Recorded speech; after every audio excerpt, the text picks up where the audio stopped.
بسم اللہ الرحمن الرحیم۔ آج تک کے معزز ناظرین السلام علیکم۔ اب قسط نمبر 178 ملاحظہ فرمائیں۔ اس کا گرفتاری پر کتنا انعام ہے؟ 5000 سے زیادہ۔ اور ہم یہ بھی جانتے ہیں کہ زندگی کا قیمت کوئی نہیں ہوتا۔ ابھی تم بولے گا تو ہم بھی بولے گا، ہم کو پھانسی ہوگا تو تمہارے فرینڈ کو بھی پھانسی ہوگا، تم چپ رہے گا تو ہم بھی چپ رہے گا، اس لیے تو ہم بولا کہ حساب برابر۔ ہاں موسیٰ بھائی، غالب نے خاموشی کے طویل وقفے کو توڑا۔ تم ٹھیک کہتے ہو، یہی صاحب آج بے باک ہوا، پھر بھی یہ 5000 تم رکھ لو کیونکہ یہ تمہارا حق محنت ہے۔ تمہاری خاموشی کی قیمت نہیں ہے۔ آئندہ ضرورت نے ہاتھ پھیلانے پر مجبور کیا تو میں یہ ہاتھ تمہارے سامنے نہیں پھیلاؤں گا۔ موسیٰ بھائی ہنسا۔ ابھی تم بولا تھا کہ ہمارا پاس بہت دولت ہے، تم ٹھیک بولا تھا۔ ہم یہ 5000 لے کر کیا کرے گا؟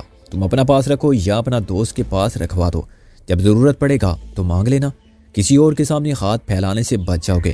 تم سالہ صافی لوگ پھکڑ رہے گا ہمیشہ۔ تم خود کو بہت عقل مند سمجھتا ہے لیکن تم ایک دم، ارے بابا زمانہ کو دیکھو، تم کو خدا نے چانس دیا تھا، تم 2000 نہیں ہم سے 3000 روپیہ ہر مہینے لے سکتا تھا، مگر تم نے نہیں لیا۔ ابھی کوئی چانس نہیں کیونکہ حساب برابر ہو گیا ہے۔ اب تم جاؤ، ہم محنت کا کچھ نہیں لے گا۔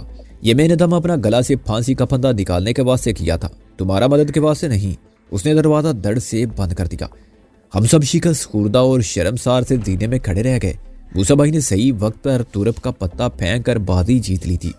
ہمارے کام نہ 5000 روپے آئے تھے اور نہ ہمارے ریوالور۔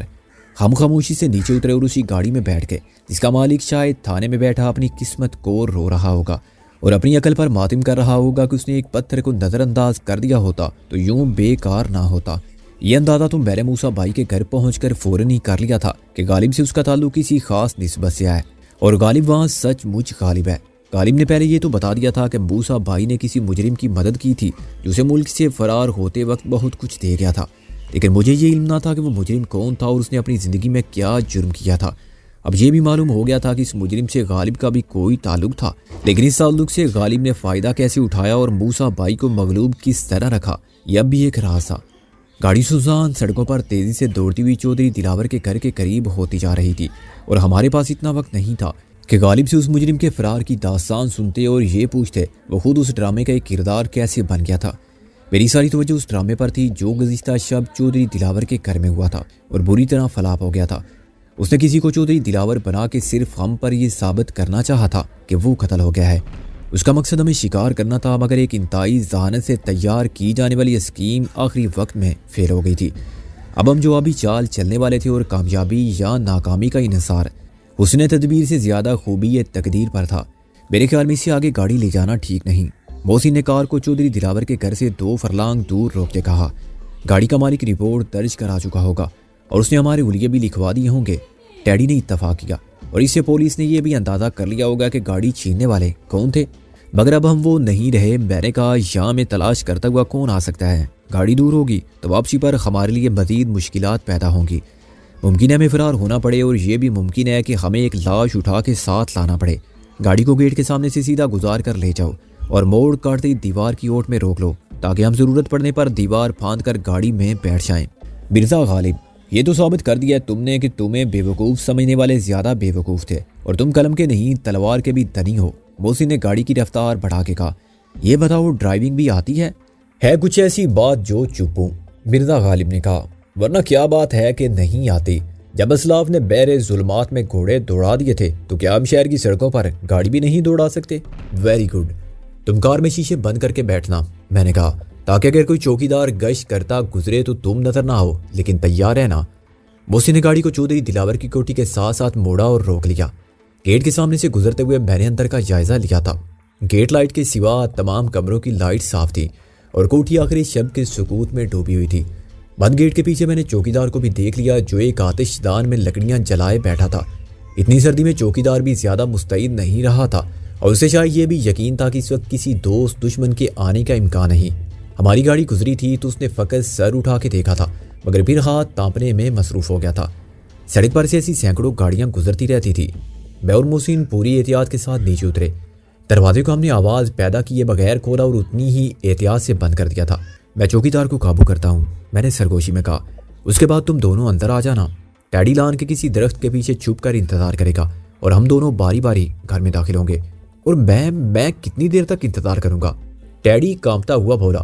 یہ کیا میں لگا رکھی ہے؟ میں نے کہا تم ہمارے واپس آنے تک ٹھہرو گے، خدا نہ خواستہ ہم کسی مشکل میں پھنس جائیں تو آگے آنا، ورنہ نہیں، ہم 10-15 منٹ میں نکل آئیں گے، اندر گڑبڑ ہوگی تو تم کو آواز دے لیں گے، لیکن خدا نہ خواستہ اگر گرفتار ہو گئے تو دشمن سے خمیں تم ہی چھڑانے آؤ گے۔ ہمت کے ساتھ ذاتی عقل کو بھی استعمال کرنا اور ضرورت محسوس کرو تو غالب کو بھی بلا لینا۔ اس آخری بات کا ٹیڈی نے خاصا برا مانا، لیکن میں اور محسن دیوار پر چڑھ گئے۔ محسن دیوار کے موڑ پر رک گیا مگر میں ایک ایک قدم آگے بڑھاتا گیا۔ درختوں کی وجہ سے دیوار پر اندھیرا تھا اور میں خود ایک سایہ بن گیا تھا۔ ہر قدم اٹھانے کے بعد میں رک جاتا تھا تاکہ چوکیدار کی نگاہ کو کسی مسلسل حرکت کا احساس نہ ہونے پائے۔ 30-32 سال کا جوان چوکیدار مجھے خالی ہاتھ نظر آ رہا تھا، لیکن میں اندازہ کر سکتا تھا کہ اس کی جیب میں کوئی انتہائی مؤثر اور خطرناک قسم کا خودکار آتشی اسلحہ ضرور ہوگا۔ دلاور بے وقوف نہیں تھا۔ کسی شاہی سواری میں آتے جاتے دیکھیں تو دروازہ کھول دیں اور گاڑی گزر جائے تو مؤدبانہ سلیوٹ چاڑ کر دروازہ بند کر دیں۔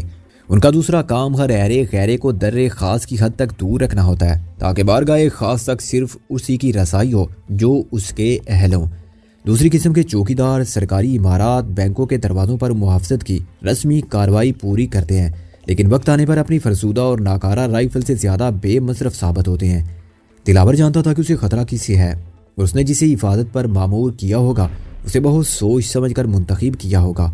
پٹھان چوکیدار بہت صحت مند، جسمانی طور پر مضبوط نظر آتا تھا اور اس کا اطمینان یہ ثابت کرتا تھا کہ خالی ہاتھ بھی وہ آسانی سے مغلوب ہونے والا نہیں ہے۔ میں بھی گیٹ لائٹ سے چند قدم دور تھا کہ چوکیدار اٹھ کھڑا ہوا۔ میں فوراً دیوار کے اوپر سیدھا لیٹ گیا۔ احاطے کی دیوار تقریباً 8 فٹ اونچی تھی مگر اس کی چوڑائی 1 فٹ سے بھی کم تھی، چنانچہ اس پر پیٹ کے بل سانس روک کر اور توازن برقرار رکھتے ہوئے لیٹنا آسان کام نہیں تھا۔ میں نے اپنے جسم کو اکڑا لیا تاکہ دیوار کی سرد سطح اور سرد ہوا سے طاری ہونے والی کپ کپی رک جائے۔ میں ایک پتلون قمیص اور صرف ایک جرسی پہنے ہوئے تھا جو آخری شب کی نمی اور کھلی فضا میں محسوس ہونے والی سردی کا مقابلہ کرنے کے لیے ناکافی تھی۔ چوکیدار آہستہ آہستہ ٹہلتا میری طرف بڑھا۔ اس وقت میں کھڑا ہوا یا بیٹھا ہوا ہوتا تو دیوار کی ہموار سطح پر اندھیرے میں بھی نمایاں ہو جاتا، لیکن دیوار پر چپک جانے کے بعد میں اس کی بلندی کا حصہ بن گیا تھا اور ساکت و سامت ہونے کے باعث 20 فٹ دور سے گزرنے والا چوکیدار مجھے دیکھ نہ سکا۔ میں نے دل میں دعا مانگی کہ دوسری دیوار پر محسن بھی عقل سے کام لیتے ہوئے خود کو کیموفلاج کر لے۔ اچانک کوٹھی کے عقب سے ایک کتے نے بھونکنا شروع کر دیا۔ چوکیدار کے قدم رک گئے، پھر دائیں اور بائیں جانب سے 2 جرمن شیپرڈ نسل کے کتے نمودار ہوئے۔ وہ تربیت یافتہ محافظ کتے تھے جو اجنبی آدمی کی بو پر خطرے کے الارم کی طرح بجنے لگے تھے۔ چوکیدار نے جیب میں ہاتھ ڈال کے ریوالور نکال لیا اور چاروں طرف دیکھنے لگا۔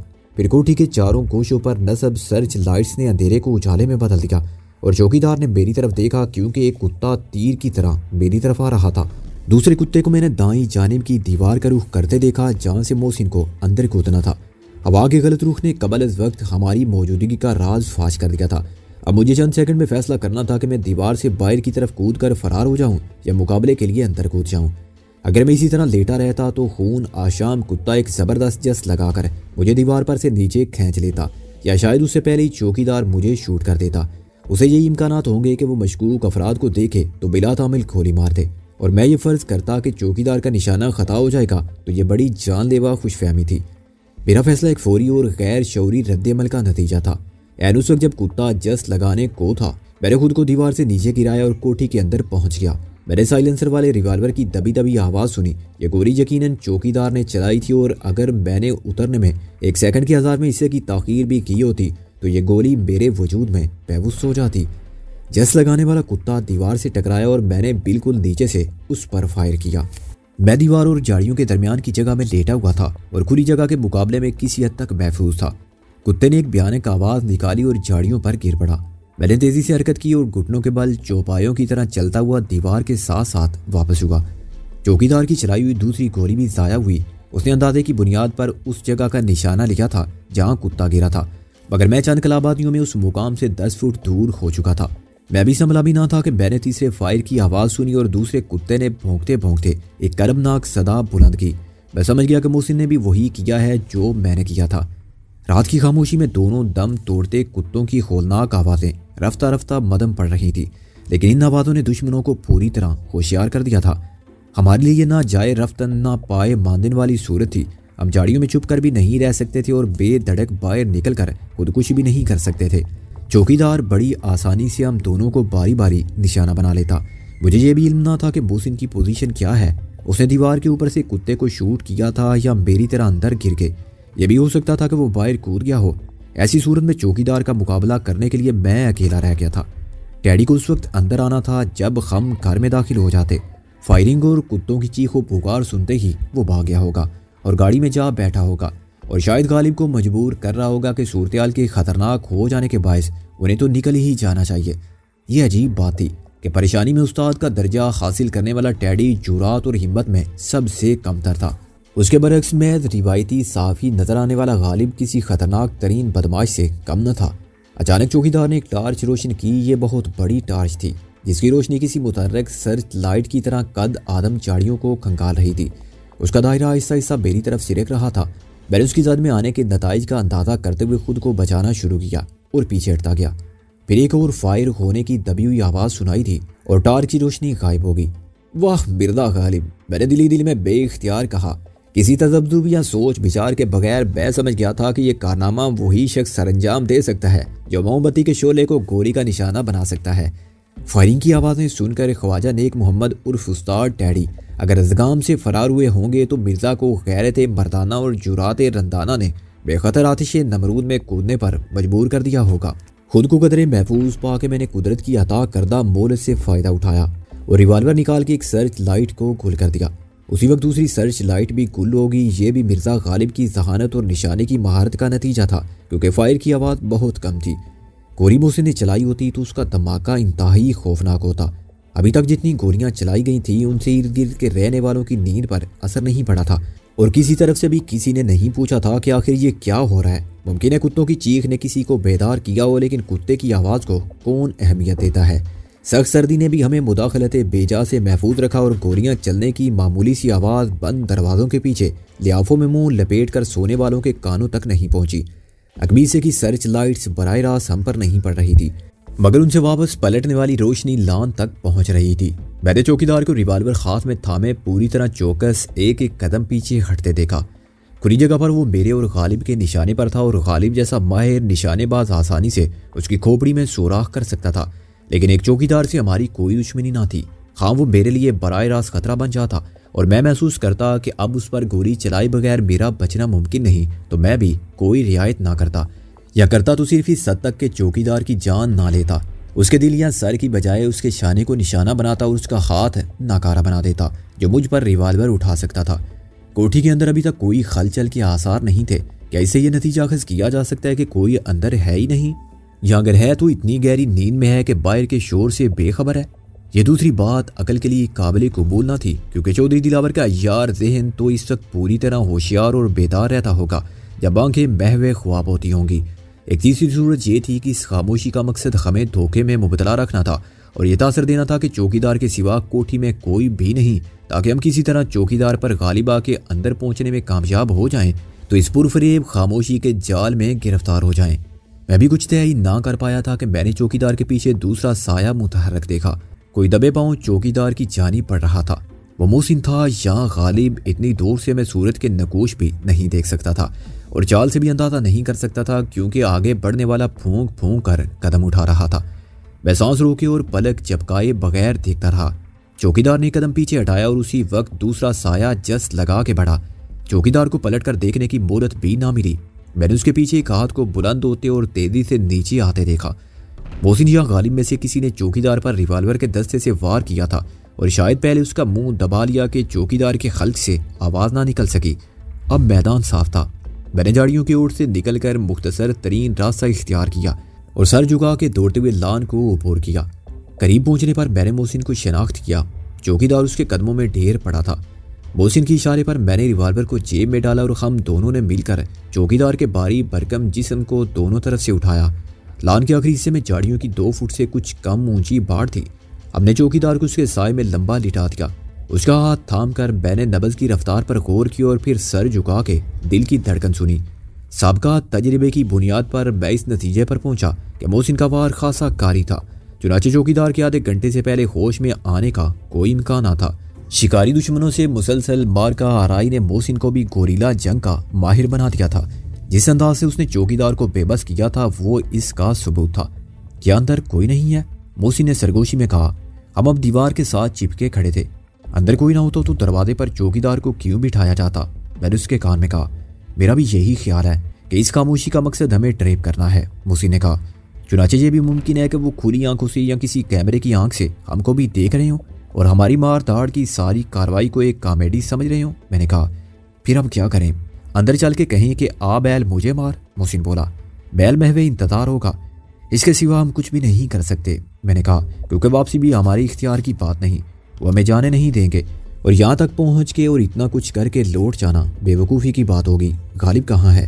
معلوم نہیں، اس نے مجھ سے کہا تھا کہ تم گولی بالکل مت چلانا، محسن بولا۔ پھر وہ ذرا سی دیر کے لیے غائب ہو گیا تھا۔ دوبارہ نمودار ہوا تو کہنے لگا کہ پیچھے سے جاؤ اور چوکیدار کا راستہ روکو، اور پھر غائب ہو گیا۔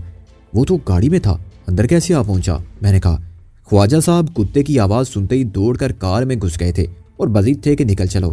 غالب نے الٹا یہ کیا کہ ہمارا ساتھ دینے نکل آیا، محسن بولا۔ ہم معلوم نہیں کہ کہاں ہے۔ میرا اندازہ بھی بالکل یہی تھا، میں نے کہا۔ یہ غالب تو کمال کا پراسرار آدمی ہے یار، باہر سے کچھ اور اندر سے کچھ۔ ہم بھی اس کی شخصیت کے ظاہر سے دھوکہ کھا گئے۔ خیر اب میں ایک طرف سے جاتا ہوں، تو دوسری طرف سے جا، اس سے کیا فرق پڑے گا؟ محسن بولا۔ وہ ہر دروازے پر ہمارا استقبال کرنے کے لیے موجود ہو سکتے ہیں۔ اچھا تو آگے میں جاتا ہوں، تو پیچھے آ۔ میں نے برآمدے کی طرف قدم بڑھائے۔ غالب کی عدم موجودگی مجھے بے سبب نہیں لگتی تھی۔ یہ فرض کرنا محال تھا کہ اس کارروائی میں پوری طرح شریک رہنے کے بعد وہ لوٹ کر گاڑی میں جا بیٹھا ہوگا۔ امید یہ تھی کہ وہ کہیں نہ کہیں مصروف ہوگا اور دشمن کے کلے میں ہمارے ساتھ داخل ہو جانے کے بعد ہمارے خیال سے غافل نہیں ہوگا۔ میں نے اپنے سامنے آ جانے والے پہلے دروازے کے ہینڈل پر ہاتھ رکھا اور پوری احتیاط کے ساتھ آہستہ سے گھمایا۔ معمولی سی کلک کے ساتھ پٹ تھوڑا سا واہ ہوا اور میں نے گپ اندھیرے میں قدم رکھا۔ محسن نے اندر آ کے دائیں جانب اور میں نے بائیں جانب چلنا شروع کر دیا۔ ہم اندھوں کی طرح ہاتھوں اور پیروں سے راستہ بناتے جا رہے تھے، لیکن وہاں کوئی چیز تھی نہیں جو ہماری راہ میں خائر ہوتی۔ بلاخر میں کمرے کے کونے میں پہنچ گیا۔ دوسرے کونے میں سگریٹ لائٹر کا ننھا سا شعلہ روشن ہوا اور بیک وقت میں نے اور محسن نے اس خالی کمرے کو دیکھا جس کے بس میں صرف ایک لاش پڑی تھی اور یہ الف 3 کی لاش تھی۔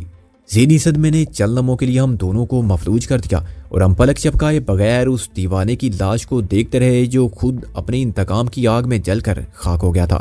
اس کی لاش الٹی پڑی تھی، یوں کہ دونوں ہاتھ آگے پھیلے ہوئے تھے اور دونوں پیر پیچھے کی طرف بائیں ہاتھ کو دائیں پیر کی سیدھ میں رکھا گیا تھا اور دائیں ہاتھ کو بائیں پیر کی سیدھ میں۔ چنانچہ وہ جو الف 3 تھا فرش خاک پر انگریزی حرف ایکس کی طرح نظر آتا تھا، لیکن اس کو یوں مٹانے والوں نے ہماری آنکھوں کے لیے دوسرا پیغام عبرت الف 3 کی کمر پر نقش کیا تھا۔ کمر کے ہموار حصے پر اس کی کھال کو داغدار کر کے MRS کے 3 حروف لکھے گئے تھے۔ یہ کام جتنی صفاقی سے کیا گیا تھا اتنی ہی صفائی سے بھی کیا گیا تھا۔ لوہے یا کسی اور دھات کے دیکھتے ٹکڑوں کو الف 3 کے جسم پر یوں چپکایا گیا تھا کہ کھال چل گئی تھی اور یہ نقش گہرے سیاہی مائل سرمئی رنگ کے زخم کی صورت میں باقی رہ گئے تھے۔ زخموں کے ہر نقش کی گہرائی بتاتی تھی کہ وہ آگ کتنی بے رحم ہوگی جس نے ایک زندہ جیتے جاگتے آدمی کے گوشت کو جلایا تھا۔ یہ 3 حرف ایک پورا عذاب موت کی پوری کہانی کہتے تھے۔ الف 3 کی موت میں ہمارے لیے ایک پیغام تھا کہ شکاری دشمن ہماری ہر چال سے باخبر ہیں۔ وہ جانتے ہیں کہ MRS کیا ہے اور یہ سمجھانا چاہتے ہیں کہ مائٹ از رائٹ سوسائٹی کے مقابلے میں ان کی طاقت ہم سے کتنی زیادہ ہے۔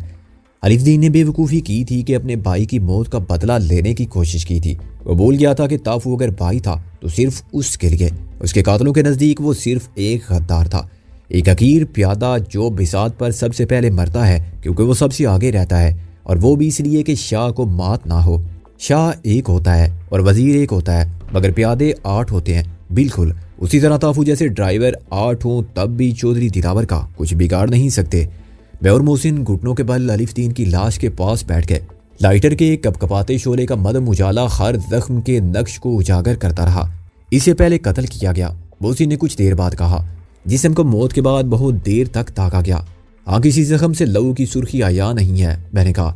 بیچارہ اپنی دیوانگی میں اس انجام تک پہنچا، محسن نے کہا۔ آیا ہوگا بھائی کے قاتل کو قتل کرنے اور خود قتل ہوا۔ اس کا ذہنی توازن بگڑ چکا تھا، مگر مرنے سے پہلے اسے وہ سب کچھ اگلوا لیا گیا ہوگا جو اس کے علم میں تھا، میں نے کہا۔ اس سوختہ تن کی تحریر سے تو یہی ثابت ہوتا ہے، محسن نے اتفاق کیا۔ وہ تشدد کے تمام خربے جانتے ہیں اور الف 3 کوئی فولاد کا آدمی نہیں تھا۔ اس نے MRS کے متعلق بھی بتا دیا۔ غالباً یہی وہ لاش تھی جس کو چودھری دلاور کا جنازہ بنا کے رکھا گیا تھا، میں نے کہا۔ اگر ہم تدفین میں شرکت کے لیے پہنچ جاتے تو دشمنوں کی چال کامیاب رہتی، مگر وہ ڈرامہ چل نہیں سکا۔ اس کے سارے کردار، وہ پولیس والے، سوگوار، لوائقین اور تعزیت کے لیے آنے والے سب نکل گئے۔ خود چودھری دلاور نے اپنا ٹھکانہ بدل لیا۔ محسن بولا، اسے ہمارے سارے عزائم کی خبر الف دین سے مل گئی ہوگی۔ ابھی کوٹھی پر چوکیدار کھڑا کرنے کا مقصد کیا تھا؟ میں نے کہا، ممکن ہے وہ صرف اس لاش کی حفاظت کر رہا ہو۔ محسن بولا، اس کے علاوہ ابھی ہم نے دوسرے کمروں میں کہاں دیکھا ہے؟ اندر کوئی تو تھا جس نے سرچ لائٹس چلائی تھی۔ ہم اس وقت شکار گاہ میں ہیں۔ میں نے کہا، یہ کسی عام آدمی کا نہیں، چودھری دلاور کا گھر ہے۔ اگر ہر گوشے سے کسی کیمرے کی آنکھ ہمیں دیکھ رہی ہو اور ہر دیوار کے کان ہماری باتیں سن رہے ہوں تو عجب نہیں، لیکن جب اوکھری میں سر دیا تو پھر موسروں کا کیا ڈر۔ اب دوسرے کمروں میں بھی دیکھ لیتے ہیں۔ دوسرے سب کمرے خالی تھے۔ ایک ایک کر کے ہم سارے دروازے کھولتے گئے۔ دروازہ میں کھولتا تھا، محسن دیوار سے مجھے کور کرتا تھا، مگر یہ دفاعی نظام اتنا کمزور تھا کہ ہم خود بھی اس پر اعتماد نہیں کر سکتے تھے۔ اصل بات یہ تھی کہ چودھری دلاور نے حفاظت کے خیال سے کوٹھی خالی کر دی تھی اور اپنی فیملی کو کسی نامعلوم مقام پر شفٹ کر دیا تھا۔ شاید اسے خطرہ ہوگا کہ رابعہ پر نامعلوم قاتلانہ حملے کی کوشش کا رد عمل کیا ہوگا۔ کوٹھی میں ایک تنکا تک نہیں چھوڑا گیا تھا اور صفائی اتنی مکمل تھی کہ معلوم ہوتا تھا کہ ہر جگہ سے فنگر پرنٹ تک مٹا دیے گئے ہوں۔ یقین نہیں آتا تھا کہ اسی کوٹھی میں چودھری دلاور اپنی فیملی کے ساتھ رہتا تھا اور شاہانہ ساز و سامان کے ساتھ آباد تھا۔ غالباً چودھری صرف لاش کی حفاظت کرتا رہا تھا۔ میں نے باہر آ کے کہا، رائٹ، اور صبح ہونے کے بعد اسے ٹھکانے لگانے والے آئیں گے۔ غالب نے اچانک سامنے آ کے کہا، تم کہاں تھے؟ میں نے حیرانی سے کہا، چھت پر۔ مرزا غالب نے کہا، اگر تمہیں کوئی ہینڈز اپ کراتا تو میں اسے ہینڈز اپ کرا لیتا۔ تم نے غور نہیں کیا کہ اس پرانی وضع کی کوٹھی کے ہر کمرے میں روشن دان ہے؟ گزشتہ رات میرے یہاں چکر لگانے کے بعد ان لوگوں نے خطرہ محسوس کیا ہوگا کہ کہیں میں اصلی پولیس لے کر نہ پہنچ جاؤں۔ وہ سب الف دین کی لاش چھوڑ کر فرار ہو گئے۔ چوکیدار کو شاید معلوم بھی نہیں تھا کہ اندر ایک لاش پڑی ہے۔ وہ گیٹ پر پہرا دیتا رہا۔ پولیس آتی تو وہ پکڑا جاتا اور کچھ نہ بتا پاتا کہ لاش کس کی ہے اور اندر کیسے پہنچی، مگر اندر کوئی اور بھی تھا۔ میں نے اس کی بات کاٹ دی، جو غالباً فرار ہو گیا۔ اس نے سرچ لائٹس چلائی تھی۔ ہمارے قدم اچانک رک گئے۔ چوکیدار جسے ہم نے بے ہوش کر کے جاڑی کے پیچھے ڈالا تھا برآمدے کے سامنے مڑا پڑا تھا۔ اس کی گردن کاٹ دی گئی تھی اور وار کسی تیز دھار آلے سے کیا گیا تھا۔ باقی جسم کے ساتھ سر کا رشتہ برائے نام رہ گیا تھا۔ خون ابھی تک بہہ رہا تھا اور جسم گرم تھا۔ خطرہ کسی صدائے باز گشت کی طرح بار بار پکارنے لگا۔ تم ٹھیک کہتے ہو، غالب نے کہا۔ اندر یقیناً کوئی اور بھی تھا جس نے یہ قتل کیا ہے، مگر اب ہمارا یہاں رکنا ٹھیک نہیں ہے۔ یہ کوئی سازش ہے۔ غالب کا خیال غلط نہیں تھا۔ اچانک ایک گاڑی گیٹ کے سامنے آ رکی اور میں نے جیپ سے اترنے والی پولیس کو دیکھا۔ وہ گیٹ کو کھولنے کے لیے اترے تھے۔ ہم تینوں ایک ساتھ اس دیوار کی طرف لپکے جس کے پیچھے ہماری گاڑی کھڑی تھی۔ کون ہے؟ خبردار، کسی نے چیخ کر کہا، ٹھہر جاؤ ورنہ گولی مار دوں گا۔